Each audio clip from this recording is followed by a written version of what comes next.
जो बंदा ये कहे ना कि दुआ पता नहीं कबूल होगी या नहीं, उसकी कबूल ही नहीं होनी है, वो ना मांगे। यकीन चाहिए, वो बिलीफ चाहिए, वो यकीन साथ हो तो फिर दुआ अर्श तक जाती है। अल्लाह से दुआ करो तो घबराओ नहीं, अल्लाह से दुआ करो तो यकीन रखो। अगर वाकई दिल से दुआ है तो रब रास्ते बनाएगा, वो गैब से मदद फरमाएगा। मुझे लगता है मेरा मसला बड़ा है। और फिर मैं वही बात करूंगा कि जिसकी मां जिंदा है, खुदा की कसम मां की दुआएं ले लो, पूछो उनसे जिनकी मां चली गई है। आज जिसकी मां नहीं ना, वो किससे दुआएं करवाए, वो किससे इल्तिजाएं करवाए। सफर पे होते थे तो पीछे कोई था जो मुसल्ला बिछाकर दुआ करता था।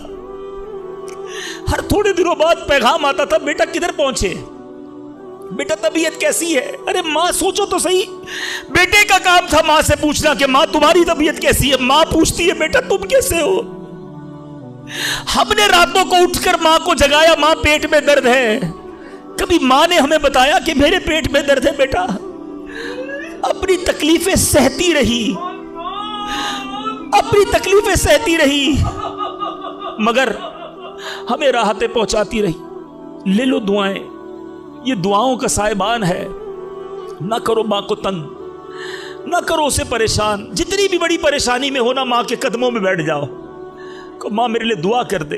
तुम्हारी माँ ने दुआ कर दी ना, ये अर्श तक जाती है। और एक और बात बता दूं, कुछ दुआएं वो हैं जो हम कहते हैं माँ दुआ कर दो, अब्बू दुआ कर दी, अलग बात है, वो करते हैं। इतनी खिदमत करो कि कहना ना पड़े, माँ खुद दुआ करे या अल्लाह मेरे बेटी की खैर कर दे। माँ वालिद खुद दुआ करे या अल्लाह मेरे बेटे के बिगड़े काम बना दे। फिर देखो क्या होता है तुम्हारे साथ। अल्लाह के हबीब अलैहिस्सलाम फरमाते, जिसका मजमून है, जब कोई फासिक, फाजिर, गुनाहगार शख्स अल्लाह की बारगाह में दुआ करता है, अल्लाह फरिश्तों से फरमाता है इसका काम जल्दी कर दो। क्यों? फरमाता है इसका मांगना पसंद नहीं आ रहा, इसकी आवाज अच्छी नहीं, जल्दी काम कर दो। और फरमाया जब अल्लाह का कोई नेक बंदा, रब का महबूब जब अल्लाह की बारगाह में दुआ करता है, अल्लाह फरिश्तों से फरमाता है अभी इसको ना देना, अभी इसका काम ना करना, इसको और मांगने दो, मुझे इसका मांगना बड़ा पसंद आ रहा। मैं आपसे पूछता हूं खुदा की कसम, मैं जो मांगू वो मुझे मेरा रब दे दे, ये अच्छा है, या जिंदगी में एक दुआ मैं ऐसी करूं कि अल्लाह जिब्रील से कहे कि मेरे बंदे का काम न करना, इसको और मांगने दो, है मेरे फरिश्तों और मांगने दो, मुझे इसका मांगना बड़ा पसंद आ रहा है। काश जिंदगी में एक दुआ मुझे बताओ ना, मेरा रब ये कह दे कि मेरे बंदे की आवाज मुझे पसंद है, फिर तो मेरा काम हो गया ना, मेरे रब को मैं पसंद आ गया, इससे बड़ी क्या चीज है। मगर बदकिस्मती है उस शख्स के लिए जो अल्लाह की बारगाह में शिकवा करता है कि मेरा काम नहीं हो रहा, मेरी दुआ कबूल नहीं हो रही। जल्दी ना मचाया करो, अल्लाह पर भरोसा रखो। और अब आखिरी बात से और आपका क्लाउड क्लियर हो जाएगा। वो लोग जो कहते हैं पता नहीं मेरे मसले हल क्यों नहीं हो रहे, मैं अल्लाह की बारगाह में इतना दुआ करता हूं मसला हल नहीं होता। सुनो, अब मैं आपको एक लॉजिकली मिसाल देता हूं या अकली मिसाल देता हूं। आप वालिद हैं, आप में से बहुत सारे वालिद होंगे, कई बड़े भाई होंगे, आपने बच्चे पाले हैं या कई अभी भी बच्चे वाले हैं। मैं आपसे सवाल करता हूं, आपका छोटा बेटा हो, स्मॉल चाइल्ड, बीमार हो जाए, गला खराब, फ्लू है, शदीद खांसी, अब वो बच्चा आपसे जिद करे कि अब्बू जान मैंने आइसक्रीम खानी है, मैंने ठंडा शरबत पीना है, खांसी भी हो रही है, बताइए आप पिलाएंगे उसको? जवाब दीजिए।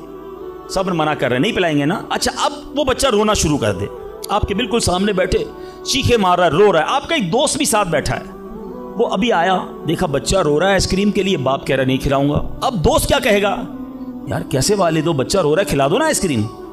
उसको पता नहीं सारी बात, तो आप उसको क्या रिप्लाई देंगे? आप कहेंगे मैं वालिद हूं, मुझे पता है बच्चे को कब क्या देना है, अभी आइसक्रीम खिला दूंगा तो गला खराब हो जाएगा, ये और बीमार हो जाएगा, इसको आइसक्रीम देना इससे मोहब्बत नहीं है, दुश्मनी है। ऐसा ही है, जरा बात मेरे साथ रहिएगा। अब बड़ी दिल पर हाथ रखकर मेरी बात सुनना। तुम वालिद हो, तुम्हें पता है बच्चे को कब क्या देना है, मेरे खालिक को नहीं पता मुझे कब क्या देना है। हैं? मैं मांग रहा हूं या अल्लाह रोजी में बरकत दे, वो नहीं दे रहा। मैं मांग रहा हूं या अल्लाह औलाद दे, वो नहीं दे रहा। मैं गिड़गिड़ा रहा हूं या अल्लाह किराए के मकान में हूं, अपना मकान दे दे, वो नहीं दे रहा। ए मौला मैं फला मुल्क में जाना चाहता हूं, वीजे लगाना चाहता हूं, नहीं मिल रहे वीजा। अरे क्यों यकीन नहीं रखते? जितने इधर बैठे हो मैं आपसे पूछता हूं, कौन है जो ये कहता है मेरी मां मुझसे मोहब्बत नहीं करती? अरे मां तो वो हस्ती है जो अपने सुख कुर्बान करके हमें सुखी करती है। सारी रात हमारे लिए जागने वाली हमारी मां है। तो जो मां तकलीफ नहीं दे सकती, वो माओं से ज्यादा प्यार करने वाला कैसे हमारी दुआ कबूल नहीं करेगा? ये यकीन रख लो, अगर मैं मांग रहा हूं वो नहीं दे रहा तो वही मेरे लिए बेहतर है।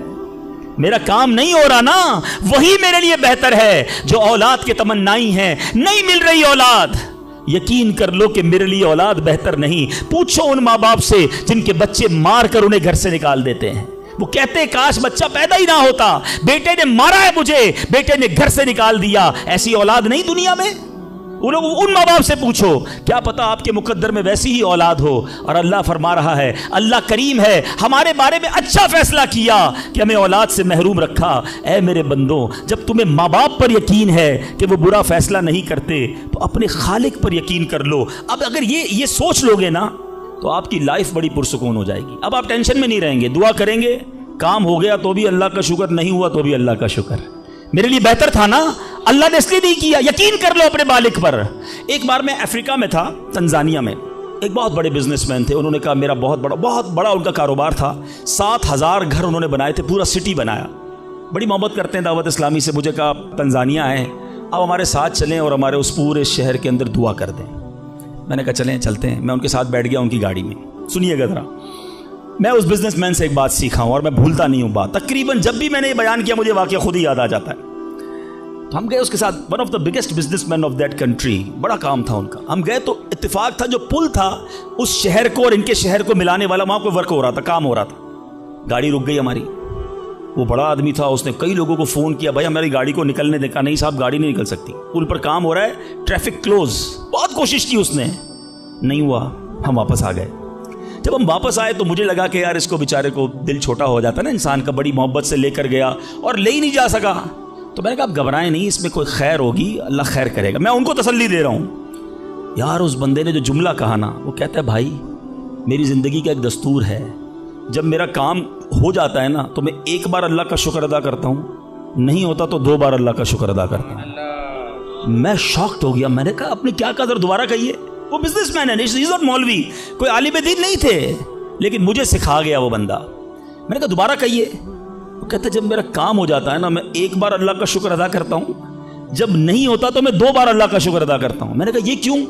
कहते नहीं किसने किया, काम नहीं हुआ तो किसकी मर्जी से हुआ, हम दोनों का जाना वहाँ ठीक ही नहीं था। जब ही रोड बंद हो गया, अल्लाह ने जो किया मेरे मालिक ने बेहतर किया। मैंने कहा यार आप कमाल की शख्सियत हो। मैं इतना खुश हुआ उस बंदे से। ये फॉर्मूला याद कर लो, लाइफ पुरसुकून हो जाएगी। जो मांगो मिल जाए या अल्लाह तेरी मेहरबानी, जो ना मिला या अल्लाह फिर भी तेरी मेहरबानी। तू मेरे माँ से ज्यादा मुझे चाहने वाला है, बेहतर था जभी तो नहीं दिया। अच्छा अब दुआ के कुछ आदाब भी सुन लें। दुआ कबूल ना होने का एक सबब हराम रोजी भी है। हदीस के अल्फाज हैं हराम खोर की दुआ कबूल नहीं होती। बंदा हराम भी खा रहा है, सूद का काम भी कर रहा है, मिलावट भी कर रहा है, झूठ बोलकर रोजी भी कमा रहा है, कहता है दुआ क्यों कबूल नहीं होती। एक बार हजरत मूसा अला नबीना अलैहिस्सलाम ने एक शख्स को देखा, बड़ा रो रहा था, बड़ा गिड़गिड़ा रहा था, या अल्लाह मेरी दुआ कबूल कर ले, या अल्लाह मेरी दुआ कबूल कर ले। हजरत मूसा ने देखा, अल्लाह से अर्ज की मौला तेरा बंदा कितना रो रहा है, गिड़गिड़ा रहा है, मेरे मालिक इसकी दुआ कबूल कर ले। इरशाद हुआ ए मूसा ये इतना रोए कि रोते रोते मर जाए, इतने हाथ उठाए कि इसके हाथ आसमान को छू लें। ऐ मूसा मैंने इसकी दुआ कबूल नहीं करनी। अर्ज की मौला क्या वजह है? इरशाद हुआ ऐ मूसा ये खाता हराम है, इसे जो लिबास पहना ये हराम है। सोचिए अल्लाह के नबी सिफारिश कर रहे हैं अल्लाह इसकी दुआ कबूल कर ले, मगर हराम खाने वाले की दुआ कबूल नहीं होती। अपनी रोजी पाकीज़ा करो। आप में सारे चाहते हैं ना मुस्तजाबुद दावत बन जाए। मुस्तजाबुद दावत के माना क्या है? जिसकी सारी दुआएं कबूल हों, सब चाहते हो ना। हजरत साद बिन नबी वकास ने प्यारे आका से सवाल किया, क्या ब्यूटीफुल क्वेश्चन कर लिया, हमारे काम सीधा हो गया। आका से अर्ज की या रसूल अल्लाह मैं मुस्तजाबुद दावत बनना चाहता हूँ, I want to be a मुस्तजाबुद दावत। नबी पाक ने कोई लंबा चौड़ा, आपको तो पूरा सिलेबस दिया जाता है ना, पीएचडी करना है तो इतनी किताबें पढ़ो, एमबीबीएस करना है तो इतनी किताबें पढ़ो, लेकिन मुस्तजाबुद दावत तो कमाल हो गया ना, उससे बड़ी डिग्री है कोई? जो दुआ मांगो वो मिल जाए। कोई बड़ा सिलेबस नहीं दिया नबी पाक ने, इतने साल रोजे रखो, इतनी तलावत करो, इतने सजदे करो, इतने तवाफ करो। सुनो, एक लाइन में मेरे आका ने जवाब दे दिया, फरमाया ए साद, अपने लुक्मे पाकीज़ा कर लो तो मुस्तजाबुद दावत हो जाओगे। That's it. ग़िज़ा पाकीज़ा हो, आपकी दुआएं कबूल होना शुरू हो जाएंगी। एक और बड़ी अहम बात जो मिस्टेक कर जाते हैं वो क्या है कि हम दुआ के अंदर फोकस नहीं करते। याद रखें, अल्लाह गाफिल दिल की दुआ नहीं सुनता, याद रखिएगा। मिसाल के तौर पे हम दुआ करते वक्त आमीन, अभी इधर देख रहे हैं, आमीन आमीन आमीन, बात अल्लाह से कर रहे हो और ध्यान कहीं और है। इसको मैं आपकी एग्जाम्पल देता हूं। आप में से कई टीचर्स बैठे होंगे, प्रोफेसर बैठे होंगे, सेठ बैठे होंगे, वालिद बैठे होंगे, आपका स्टूडेंट आपके सामने बैठा है, आपका बेटा आपके सामने बैठा है, आपका मातहत आपके सामने बैठा, आप उसको बड़ा कोई बात समझा रहे हैं, बेटा देखो यूं करना यूं करना है, वो कभी इधर देखे, कभी उधर देखे, कभी मोबाइल निकाल ले, कैसा लगेगा आपको? कमाल है यार, मैं तुमसे बात कर रहा हूं और तुम्हारा ध्यान कहीं और है। तवज्जो से सुनो। आपको बुरा लगता है आपका बच्चा आपकी बात ना सुने, तुम रब की बारगाह में हाथ उठाकर ध्यान कहीं और है, किधर से दुआ कबूल होगी? ये बेअदबी है। बारगाह इलाही में हाजिर हैं तो बस फोकस, पता चले मैं किसके दरबार में हूं, आंखें झुकी हों, अदब से बंदा बैठे वुजू करके, हैं उसका ख्याल मालिक के दरबार की तरफ हो कि गुलाम एक मुजरिम बादशाह के दरबार में हाथ उठाए, भिखारी बनकर हाजिर हुआ है। फिर देखे कैसे अता मिलती है। एक और मिस्टेक, दुआ कबूल ना होने का एक सबब, और वो है यकीन। एक बड़ा प्रॉब्लम यह है, बंदा कहता है यार चलो मांग लेते हैं, बाकी होती नहीं अपनी दुआ कबूल। एक वाकया मुझे याद आया, एक बार एक गांव में बारिश नहीं हो रही थी, बड़ा ज़बरदस्त कहत। गांव वालों ने तय किया चलो मिलकर ज़रा दुआ करते हैं, नमाज इस्तिस्का वगैरह पढ़ते हैं। गांव के सारे लोग जमा हुए, हज़ारों का मजमा। कई सालों से उस गांव में बारिश ही नहीं हुई, पत्ते पत्ते को, बूंद बूंद को लोग तरस रहे। कहत, एक नौजवान, एक यंगस्टर आया, हाथ में उसकी छतरी है। सारे गांव वाले हंसने लगे कि अल्लाह के बंदे, कई सालों से एक कतरा पानी का नहीं गिरा, तुम छतरी लेकर आए हो। उस नौजवान ने कमाल का जवाब दिया कि जिससे मांगने आए हैं वही तो बरसाने वाला है। अब अगर उसने बरसा दी तो क्या भीगते हुए जाऊंगा? अब हुआ यही, किताब में लिखा, सबने दुआ मांगी, नौजवान के यकीन की बरकत से दुआ के दौरान मूसलाधार बारिश शुरू हो गई। सारा गांव भीगते हुए गया, नौजवान छतरी के नीचे चलता हुआ जा रहा है। यकीन होगा तो काम होगा, दुआ पर यकीन नहीं, तो अल्लाह पर ही यकीन नहीं है तो काम कैसे होगा? ये तो चंद मैंने आदाब बयान कर दिए। अब मैं दो बड़ी अहम बातें करना चाहता हूं कि दुआ जो है ना माँ बाप की, वो बड़ी इंपॉर्टेंट है। बाज़ औक़ात हम समझते हैं कि यार काम नहीं हो सकता मेरा, बड़ा टिपिकल है, मैं बड़ी मुश्किल में फंस गया हूँ, मेरे मसाइल बहुत हैं, ये मसला हल हो ही नहीं सकता, मैं इतने बड़े कर्जे में आ गया हूँ कि वो कर्जा कैसे उतरेगा? मैं सारी जिंदगी नौकरी करता रहूँ, कर्जा तो नहीं उतरना, मेरी ये बीमारी डॉक्टर कहते ठीक ही नहीं होगी। यहाँ आकर हमारा कॉन्फिडेंस शेक हो जाता है, हम अल्लाह से भरोसा उठा लेते हैं, हमें लगता है नहीं यार ये प्रॉब्लम सॉल्व नहीं हो सकता। आज एक बात सीख कर जाना, जो प्रॉब्लम आपके सामने बहुत बड़ा है ना, वो आपके लिए बड़ा है। इन्नल्लाह अला कुल्ली शैइन कदीर, मेरा मालिक जब चाहे जैसे चाहे हुक्म फरमाए और मसला हल हो सकता है। अब मैं आपको इसको लॉजिकली समझाता हूं। एक आपने देखा होगा आपके घर में चूंटियां चलती हैं, बाजू का चूंटियां होती है ना, अब चूंटी जा रही है, आप उसके सामने सेब रख दें। अब चूंटी की तरफ रहकर सोचें, चूंटी देखेगी इतनी बड़ी चीज सेब, चूंटी के लिए वो सेब पहाड़ है, चूंटी हटा सकती है उसको? नहीं, वो क्या करेगी, खड़ी रहेगी या तो रास्ता बदल देगी, यार इतनी बड़ी चीज सामने आ गई, मैं तो कुछ नहीं कर सकती। वही सेब आप वापस उठा के जेब में रख लें, चूंटी का रास्ता क्लियर। बात समझ रहे मेरी? सेब चूंटी के लिए क्या था? पहाड़। आपके लिए क्या है? सेब। आपने उठाया वापस जेब में रख लिया, चूंटी के सामने से पहाड़ हट गया। जो प्रॉब्लम मेरे और आपके सामने है ना, मेरे लिए पहाड़ है, आपके लिए पहाड़ है, आपको लगता है सॉल्व ही नहीं हो सकता। इन्नल्लाह अला कुल्ली शैइन कदीर, वो जब चाहे जैसे चाहे मिनटों में, मिनट भी ज्यादा है, सेकंडों में प्रॉब्लम सॉल्व करता है। दिल से दुआ मांगो। अब मैं आपको एक वाकया सुना, एक डॉक्टर का बड़ा ही जबरदस्त वाकया मैंने किताब में पढ़ा। डॉक्टर अहमद उस शख्स का नाम था। एक कंट्री में वो बड़ा जबरदस्त डॉक्टर था और one of the biggest doctor of that country. हुकूमत ने प्लान किया कि उस डॉक्टर को कंट्री का सबसे बड़ा अवार्ड देना है, सबसे बड़ा इनाम।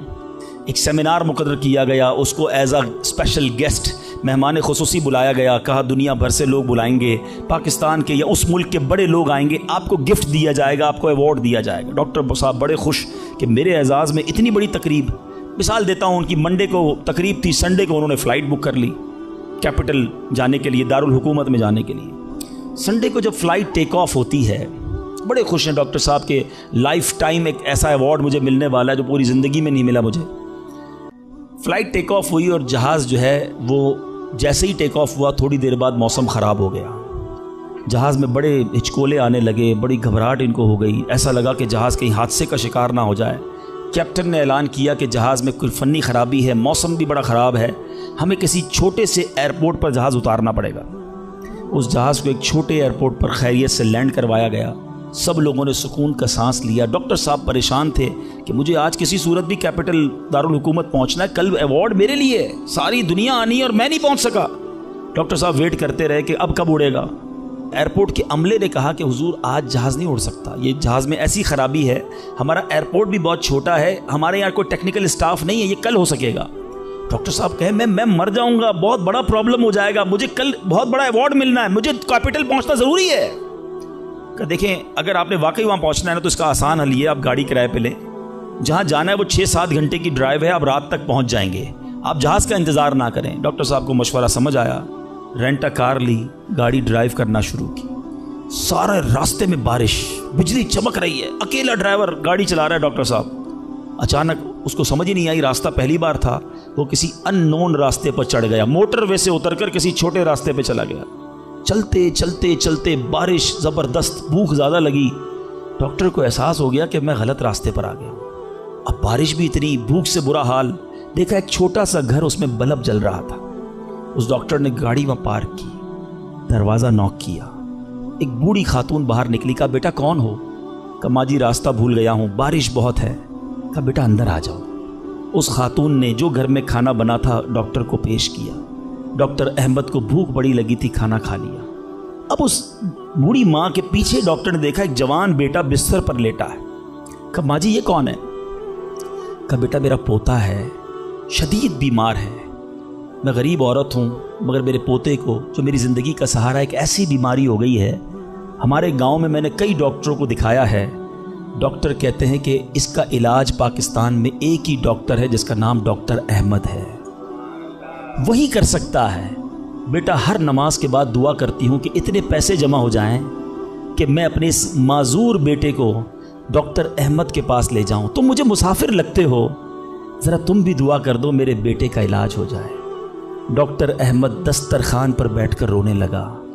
कहता है माँ जी मेरे जहाज़ का ख़राब होना, छोटे एयरपोर्ट पर उतरना, मेरी गाड़ी का रास्ता भूलना और आप ही के दरवाजे पर आकर खड़े होना, ये फ़कत आपकी दुआओं का समरा है। मैं ही डॉक्टर अहमद हूँ, आज आपके घर में आ गया हूँ, मैं आपके बेटे का इलाज करूँगा। ये है दुआ। और आखिरी बात आज के बयान की कि कभी किसी की बद्दुआ ना लेना। दुआ असर रखती है ना तो बद्दुआ भी असर रखती है। हाय जो होती है ना दिल से निकलती है, वो बर्बाद कर देती है इंसान को। अगर आपको लगता है ना कि यार मेरा चलता कारोबार खराब हो रहा है, मेरी जिंदगी में प्रॉब्लम शुरू हो गई है, मेरे घर में बड़ी खुशियां थी, आहिस्ता आहिस्ता चीजें खराब हो रही हैं, फौरन चेक करो किसी पर जुल्म तो नहीं किया, किसी की हाय तो नहीं ली। एक बार मैंने एक वाकया, इसी किताब में ये वाकया भी पढ़ा कि एक मछेरा था और एक पुलिस वाला कोतवाल उस मछली बाजार में गया और उसने देखा बड़ी ताज़ा मछली मछेरा बेच रहा है। कहा कितने की है, दिखाओ ज़रा। उसने कहा साहब इतने 100 रुपए की है। कहा कभी हमने किसी को पैसे दिए? मछली छीनी और चला गया। वो गरीब मछेरा बड़ी चीखें मारी कि भाई मेरी रोज़ी है, मैंने आज बच्चों के लिए खाना लेकर जाना है, मगर उस पुलिस वाले ने नहीं सुनना था। वो उस मछली को लेकर चला गया। मछली इतनी फ्रेश थी कि वो फड़क रही थी। उसी फड़कने के दौरान उस मछली ने उस पुलिस वाले के अंगूठे पे काट लिया। नॉर्मल सा था मामला था। घर आ गया, घर आया, बीवी को कहा मछली पकाओ, फ्रेश फिश लाया हूं। मगर थोड़ी देर बाद अंगूठे में दर्द शुरू हो गया। और आप जानते हैं इन्फेक्शन किसको कहते हैं, चीजों का खराब होना किसको कहते हैं। उसके अंगूठे में शदीद पेन शुरू हो गया, बहुत दर्द। खाना बाद में खाऊंगा, पहले दोस्त डॉक्टर है उसके पास जाता हूं। उसके पास गया, कहा डॉक्टर साहब देखिए ये अंगूठे में क्या हो गया है, बहुत लाल हो गया, बहुत दर्द हो रहा है। कहा इसमें जहर फैल गया है, अभी अभी डिसाइड करो वरना ये अंगूठा नहीं काटोगे तो हाथ काटना पड़ेगा। कहा अच्छा। हाँ, अंगूठा कटवाया, घर आया, बड़ा अफसुर्दा कि अंगूठा ही कट गया। अभी दस्तरखान पर बैठा तो हथेली में दर्द शुरू हो गया, हथेली लाल होना शुरू हो गई, बड़ी बड़ी तकलीफ। फिर गया डॉक्टर के पास कि डॉक्टर साहब आपने कहा था अंगूठा कटवा दो, हथेली बच जाएगी, हथेली भी लाल हो गई। कि बेटा इसमें भी इंफेक्शन हो गया है, फौरी फैसला करो, मेरी अकल काम नहीं कर रही वरना ऐसा ना हो तुम्हारा पूरा बाजू काटना पड़े। मरता क्या ना करता, हथेली कटवाई, फिर घर आया, पट्टी बंदी हुई हाथ पे, आंखों में आंसू हैं, तड़प के लेटा। लेकिन रात चैन से नींद ना आई, हाथ में दर्द होना शुरू हो गया, पूरा हाथ लाल हो गया, परेशान। डॉक्टर के पास जाने वाला था, उसका एक दोस्त बड़ा समझदार था, वो देख रहा था कि शाम अंगूठा कटवाया, फिर हथेली कटवाई, अब हाथ के लिए तड़प रहा है। कह रहे एक बात बताओ, आज तुम्हारे साथ कोई वाकया हुआ है क्या, तुमने कोई काम किया है? कहता हाँ, मैं एक गरीब मछेरे से मछली छीन कर आया हूं। वो रोता रहा, मैं उसका जवाब मैंने नहीं दिया। वो दोस्त बड़ा समझदार था, कहा जल्दी करो, उस मछेरे से माफी मांगो वरना एक एक करके पूरा जिस्म कट जाएगा। रातों रात दोनों दोस्त भागे, उस मछेरे का घर ढूंढा, आधी रात को उसके घर पहुंचे और उस पुलिस वाले ने हाथ जोड़कर कहा कि देखो मेरा हाथ कट गया है, मुझे अल्लाह के वास्ते माफ कर दो। और मजे की बात यह है गरीब का दिल बहुत बड़ा होता है, जुल्म भी हुआ था फिर भी उसने कहा जा मैंने तुझे माफ किया। उस दोस्त बड़ा समझदार था, उसने मछेरे को पकड़ लिया। कहा एक बात तो बताओ, जब ये तुमसे मछली छीन कर गया तुमने कुछ कहा था क्या? कहते हाँ, मैंने अल्लाह की बारगाह में दुआ की थी। कहा या अल्लाह मैं कमजोर हूं, ये बंदा मुझ पर जुल्म करके मेरे बच्चों की रोजी ले गया है, मैं इसका कुछ नहीं बिगाड़ सका। ए अल्लाह मेरा बदला तूने लेना है, ए अल्लाह मेरा बदला तेरे जिम्मे है, अब तू अपनी कुदरत से मेरा बदला लीजियो। ऐ मेरे मीठे इस्लामी भाइयों, याद रखना, हाय ना लेना किसी की, तकब्बुर न करना कि मैं बड़ा कर्रो फर वाला हूं, मैं इंजीनियर, मैं डॉक्टर, मैं प्रोफेसर, मैं सेठ। आज आप कुछ भी हैं, ये अल्लाह ने आपको दिया है। एक हाय लग गई ना, अल्लाह के किसी बंदे को तकलीफ पहुंचा दी और उसने हाथ उठा दिए। ये दुआ बड़ी कमाल की चीज है, तूफान टाल भी देती है और बर्बाद भी कर देती है। बर्बादी से बचना है, लोगों की दुआएं लीजिए। जिंदगी में ऐसे काम करना मीठे इस्लामी भाइयों कि मेरी गैर मौजूदगी में भी लोग दुआ दें कि क्या बंदा है, क्या मिलता है, क्या अखलाक है। ऐसा ना करना कि किसी से मिलकर जाओ तो जाने के बाद लोग कहें इतना गुरूर, इतना तकब्बुर, मुझे जलील करके गया। आज मुलाजिम को हम जलील कर देते हैं, आज बीवी बच्चों के सामने गालियां निकालते हैं, आज लोग हमसे डरते हैं। याद रखो ये इज्जत नहीं है। आज आपका, अगर मैं जो प्रोफेसर बैठे उनसे कहना चाहता हूं, आप टीचर हैं और आपके स्टूडेंट आपका अदब करते हैं, ये अदब है या डर है? चेक कीजिए। आपके सामने जो अदब करे और पीछे गालियां दे, वो अदब नहीं, वो इज्जत नहीं। इज्जत यह है कि मैं सामने ना भी हूं तो लोग कहें कि कमाल का आदमी है। अल्लाह इसकी खैर फरमाए। काश मैं ऐसी जिंदगी गुजारने में कामयाब हो जाऊं, आप गुजारने में कामयाब हो जाएं कि जब दुनिया से जाए ना तो लोग हाथ उठाकर दुआ करें, मग़फ़िरत की दुआ करें, हमारे अच्छे काम उन्हें याद आए। लोगों के दिलों में नफरतें ना डालो। आज किसी पर जुल्म करके, रोब जमाकर, उसको धौंस में लेकर हम अपना काम तो निकाल लेते हैं, मगर याद रखना वो भी बंदा रब का है, अल्लाह का बंदा है, नबी पाक का उम्मती है, उसका भी कनेक्शन है। और अगर तड़प कर उसने दुआ कर दी ना तो हमारी बर्बादी कोई नहीं रोक सकेगा। अगर मेरा कोई भाई ऐसा बैठा है ना जो देख रहा है कि यार कारोबार डाउन हो रहा है, फैमिली डिस्टर्ब हो रही है, सेहत गड़बड़ हो रही है, कुछ चीजें बिखरती महसूस हो रही हैं, फौरन अलर्ट हो जाएं, चेक करें मुलाजमीन से जुल्म तो नहीं हो रहा, पड़ोसियों को तकलीफ तो नहीं हो रही, बीवी बच्चे तो परेशान नहीं, माँ बाप, बहन भाई, रिश्तेदार, खाला मामू चाचा बहुत परेशान है लोगों से। हम समझते हैं हम सब ठीक है, नहीं, सब ठीक नहीं है। दिल तोड़े हुए हैं, जलील किया हुआ है हमने, हैं? दुनिया को बांटते हैं, अपनों को परेशान किया हुआ है। जो शरीयत सिखाती है कि सबसे ज्यादा हक है हमारे माँ बाप का हम पर, फिर हमारे घर वालों का, फिर हमारे रिश्तेदारों का। सारी दुनिया खुश है और रिश्तेदार परेशान है हमसे। तो है मेरे मीठे इस्लामी भाइयों, आज के इस मुख्तसर बयान में मैंने 2-3 एस्पेक्ट आपके सामने रखे हैं। इंपॉर्टेंस ऑफ दुआ, कितनी जरूरी है दुआ, कितनी बरकत वाली चीज है दुआ। घबराओ नहीं, मांगो अल्लाह से, डरो नहीं, कंजूसी नहीं करो, अदब से मांगो, फोकस के साथ मांगो, यकीन के साथ मांगो, जितना मांगना है मांगो। और दूसरी बात, हराम से बचना है ताकि दुआएं कबूल हो, और ना मिले तो शिकवा नहीं, हर हाल में अल्लाह का शुक्र अदा करना है। और आखिरी बात, हाय नहीं लेनी, तकलीफ नहीं पहुंचानी। अल्लाह ताला मुझे और आपको मुसलमानों का खैर खा बना दे, मुसलमानों के दिलों में खुशी दाखिल करने वाला बनाए। और यही दावत इस्लामी का मैसेज है। हम मिलाद मनाने जमा हुए हैं, नबी पाक के गोया मिलाद का महीना आ गया। क्या किया मेरे आका ने सारी जिंदगी? मोहब्बतें, प्यार, नरमी, शफकत, जानवरों के साथ अच्छा सलूक। अल्लाह के हबीब जानवरों पर जुल्म करने से मना करते, आज हम इंसानों पर जुल्म कर रहे हैं, आज लोगों पर लड़ाइयां कर रहे हैं, झगड़े कर रहे हैं। एक गलती माफ करने के लिए बंदा तैयार नहीं होता, कहता नहीं जनाब ईंट का जवाब पत्थर से दूंगा, इसलिए मुझे कैसे गाली निकाली, जानता नहीं मैं कौन हूं। भूल गए सलाम उस पर के जिसने गालियां सुनकर दुआएं दी, सलाम उस पर के जिसने खूह के प्यासों को कबाएं दी। हैं मेरे आका वो हैं जो गालियां सुनकर दुआएं देते, और हम कहते हैं नबी का उम्मती हूं, गुलाम हूं। कैसे गुलाम हो? लड़ाई झगड़े के लिए हर वक्त तैयार रहते हो। नहीं छोड़ूंगा, बदला लूंगा। खानदानी दुश्मनियां चल रही हैं, कई नस्लों से दुश्मनियां चल रही हैं। अल्लाह के बंदों क्या हो गया है?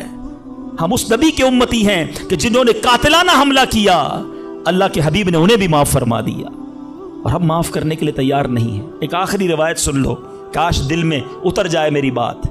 अल्लाह के हबीब अलैहिस्सलातु वस्सलाम फरमाते, जिसका मजमून है, जो माफ नहीं करता उसे माफ नहीं किया जाएगा, और जो रहम नहीं करता उस पर भी रहम नहीं किया जाएगा। मर्जी है आपकी, ना करें माफ, करें दुश्मनियां, कयामत के दिन तैयार रहना, फिर हमें भी माफ नहीं किया जाएगा। बंदों को माफ करो, दरगुजर करो, और अल्लाह से दुआ करो, या अल्लाह मैं बंदा हूं, मैंने तेरी रिजा के लिए बंदे माफ कर दिए, तू तो खालिक है, तू मुझे माफ फरमा। शबे कदर की दुआ याद है? अल्लाहुम्मा इन्नका अफुव्वुन करीमुन तुहिब्बुल अफ़्वा फ़अफ़ु अन्नी। माना तो समझो क्या प्यारी दुआ है। अल्लाह तू करीम है, तू माफ करने वाला है, माफी को पसंद करता है, मुझे भी माफ कर दे। हैं अल्लाह को अर्ज कर रहे, अल्लाह तू माफी को पसंद करता है, खुद माफी देने के लिए तैयार नहीं है, ना मुलाजिम को, ना बीवी को, ना सास को, ना बहू को। लड़ाई झगड़े लगे हुए सबके। आज एक नियत कर लो, है मुसलमानों, आका के गुलामों, आज तक मुझे किसी ने भी सताया, दिल दुखाया, मैंने उसको माफ किया। कह दो मैंने माफ किया, दुश्मनियां खत्म। आगे बढ़कर खुद माफी मांग लो। आपको लगेगा यार गलती तो उसने की थी, मैं क्यों माफी मांगू, वो माफी मांगे। यही तो प्रॉब्लम है। दो दोस्त, दो रिश्तेदार, दो भाई 5-5, 10-10 साल से एक दूसरे से बात नहीं कर रहे, किस वजह से? वो माफी मांगे। एक सॉरी ने दो दोस्तों को गल पे बिठाया हुआ है, मियाँ बीवी अलग बैठे हुए, रिश्तेदार दूर है, क्यों? वो पहले माफी मांग ले, बस मैं माफी मांग लूंगा, मैं माफ कर दूंगा। अरे आप आगे बढ़ के माफी मांग लो ना। हमारी मेमनी में एक जुमला कहा जाता है, जो नमी हो वो अल्लाह के गमी हो, जो झुक जाता है वो अल्लाह को पसंद आ जाता है। आप आगे बढ़ जाओ, आप फोन कर दो आज, ए मेरे भाई कई साल हो गए आप नाराज हैं, जो भी मुझसे गलती हुई अल्लाह की रजा के लिए माफ कर दो, मैं आपके घर मिठाई का डब्बा लेकर आना चाहता हूँ। अरे जाओ यार, दोस्ती कर लो। ये रिश्तेदार, ये प्यार करने वाले दुनिया में वैसे ही थोड़े होते हैं, इन थोड़ों से ही हमने दुश्मनियां लगाई हुई हैं। थोड़ी लाइफ है, प्यार से गुजारो, मोहब्बत से गुजारो, खत्म कर दो दुश्मनियां, फिर देखो इंशाअल्लाह कैसे मोहब्बतें बढ़ती हैं।